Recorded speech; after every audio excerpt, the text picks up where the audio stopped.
आप सब लोग खैरियत से हैं। व्यूअर्स, आज का जो हमारा टॉपिक है, ठीक है, वो बहुत ही इम्पोर्टेंट है।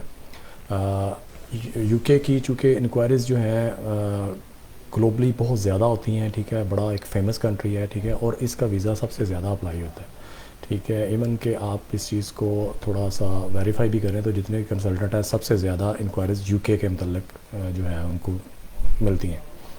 और उसकी वजह यह है कि जितनी ज़्यादा ज़ाहिर वीज़ाज़ अप्लाई होंगे और उतने ही ज़्यादा एक्सेप्टेंस भी होगी और रिफ्यूज़ल्स भी होंगे, ठीक है। तो इसमें जो आज का बेसिकली जो टॉपिक है वो उन लोगों के लिए जिनके वीज़ाज़ रिफ्यूज़ हो जाते हैं, ठीक है, उनको एक होम ऑफिस की तरफ से एक राइट मिलता है जिसको बहुत ही कम लोग जानते हैं। ज़्यादा सोलिसिटर्स या जो लॉ फर्म्स होती हैं, ठीक है, वो ज़्यादा इस के मतलब आगाह हैं।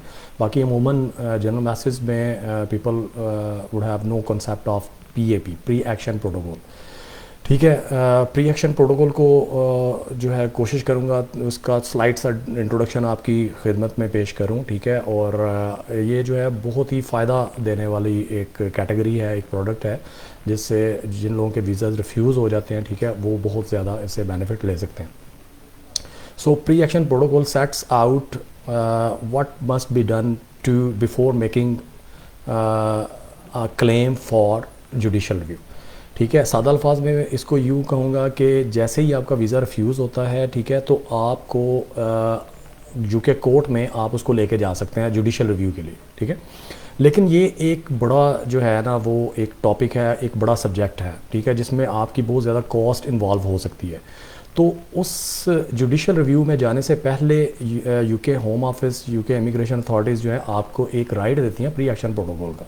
सो आप इस प्रोडक्ट को यूटिलाइज़ कीजिए, ठीक है। और इसमें जो है इसकी कोई फ़ीस नहीं है, ठीक है। सबसे बड़ी बात, अगर आप डायरेक्ट रिफ्यूज़ल के बाद जुडिशल रिव्यू में जाते हैं, विजिट वीज़ा कोई बहुत ज़्यादा बड़ी प्रोडक्ट नहीं है कि जिसके लिए आप जिसके रिफ्यूज़ल को आप एड्रेस करने के लिए या उस पर आप एक जुडिशल रिव्यू करें, ठीक है। उसमें ज़ाहिर सोलिसिटर्स जो हैं वो यूके के काफ़ी ज़्यादा फ़ीसेस लेते हैं और लॉयर्स वगैरह, तो उसकी फिर जुडिशल रिव्यू की अपनी भी फ़ीस होती है, ठीक है।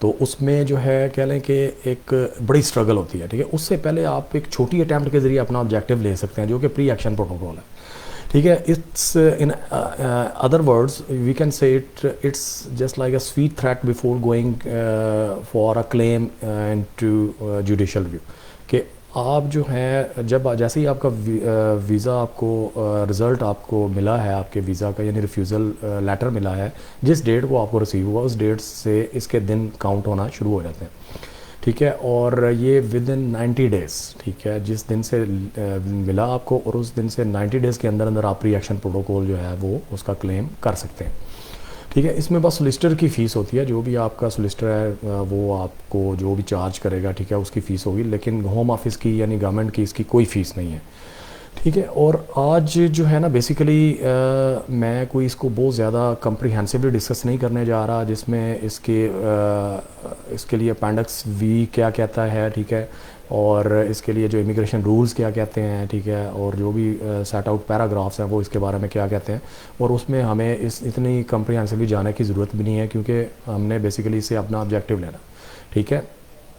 तो मोटी बात जो है ये आपके लिए बहुत ही जो आप कह सकते हैं कि एक ज़बरदस्त प्रोडक्ट है। लिटरली मैं आपको बता रहा हूँ कि हमने जितने प्री एक्शन प्रोटोकॉल किए हैं, ठीक है, उसमें से अल्हम्दुलिल्लाह रिज़ल्ट आप कह सकते हैं कि 95% प्लस रिज़ल्ट है, ठीक है। इतना ये ज़बरदस्त प्रोडक्ट है जिसके बारे में ज़्यादातर लोगों को पता ही नहीं है। बेसिकली प्री एक्शन प्रोटोकॉल भी कोई होता है, अगर आपका यूके का वीज़ा रिफ्यूज़ हो गया तो वो फिर दोबारा से तैयारी करना शुरू कर देते हैं कि नया केस बनाते हैं पिछले एक्सपीरियंस को मद्देनज़र रखते हुए, ठीक है।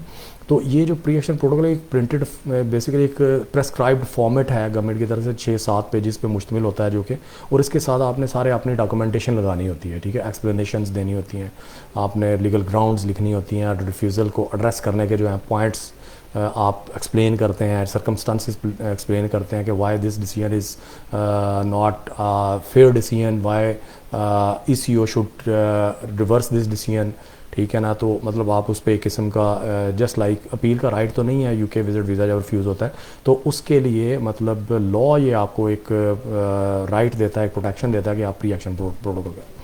इसमें होता है जो अच्छा सोलिसिटर वो आपका रिफ्यूज़ल के पॉइंट्स को भी एड्रेस करता है और फिर ये भी बताता है कि ये डिसीजन क्यों गलत है, ठीक है। और आपको किन किन रूल्स एंड रेगुलेशंस के ज़रिए जो है कौन कौन से लॉज ऐसे हैं जो कि आपको राइट देते हैं कि आपका वीज़ा एक्सेप्ट किया जाए, ठीक है, टर्न डाउन ना हो। तो व्यूवर्स ये जो है बड़ा, मैं समझता हूँ कि बहुत ही ज़बरदस्त किस्म का एक जो है वो तरीक़ेकार है, एक राइट है आपका, एक प्रोटोकॉल है, ठीक है, प्री एक्शन प्रोटोकॉल। तो इसमें अगर किसी का वीज़ा रिफ्यूज़ हो गया है, ठीक है, और वो जो है 90 डेज़ के अंदर अंदर वो हमसे भी कांटेक्ट कर सकता है इंशाल्लाह। जैसे मैंने बताया कि इसके जो है ना फिर रिज़ल्ट्स बहुत अच्छे हैं। अच्छा, एक जो है ना बड़ी कह लें कि जो एक प्रैक्टिकल किस्म की इंफॉर्मेशन है वो ये है कि जो आपके इमिग्रेशन अथॉरिटीज़ हैं वो थोड़ी सी टफ़ हैं। मतलब आपके जब केसेस को बहुत ज़्यादा स्ट्रॉन्ग नहीं होते, रिफ्यूज़ हो जाते हैं, तो अगर आप उस पर अपील करते हैं just like this pre action protocol, ठीक है, या आप उसके लिए एडमिनिस्ट्रेटिव रिव्यू करते हैं, जुडिशल रिव्यू की तरफ जाते हैं, तो आपको यूके की जो कोर्ट्स हैं, जो जजेस हैं, वो सॉफ्ट कॉर्नर रखते हैं एप्लीकेंट्स के लिए as compared to immigration authorities, ठीक है। तो ये आप जो है ना किसी अच्छे जो आपके इन कॉन्टैक्ट हैं लॉयर्स, ठीक है, उनसे ये बात वेरीफाई कर सकते हैं। यूके की जो कोर्ट्स हैं, यूके के जजेस हैं, वो सॉफ्ट कॉर्नर रखते हैं, वो आपके डिसीजंस को एक्सेप्ट कर लेते हैं अगर कोई उसमें बहुत ज़्यादा फ्लॉज ना हो, ठीक है, बहुत ज़्यादा लॉजिकल ग्राउंड्स पे आपका वीज़ा रिफ्यूज़ ना किया गया हो, ठीक है व्यूअर्स। तो ये मैं उम्मीद करता हूँ कि इंशाल्लाह ये टॉपिक जो है आपके लिए बहुत बहुत ज़्यादा जो है वो बेनिफिशियल साबित होगा, ठीक है, इसको अप्लाई कीजिए, ठीक है। और अगर किसी को ज़रूरत है हमसे भी कांटेक्ट कर सकता है, हमारी कांटेक्ट डिटेल्स भी दी होती हैं, ठीक है। अपना व्यूअर्स बहुत सा ख्याल रखिए। नेक्स्ट इंशाल्लाह किसी अच्छे और अपडेटेड टॉपिक के साथ आपकी खिदमत में दोबारा हाज़िर होंगे। तब तक के लिए अपना बहुत सा ख्याल रखिए। अल्लाह हाफ़िज़।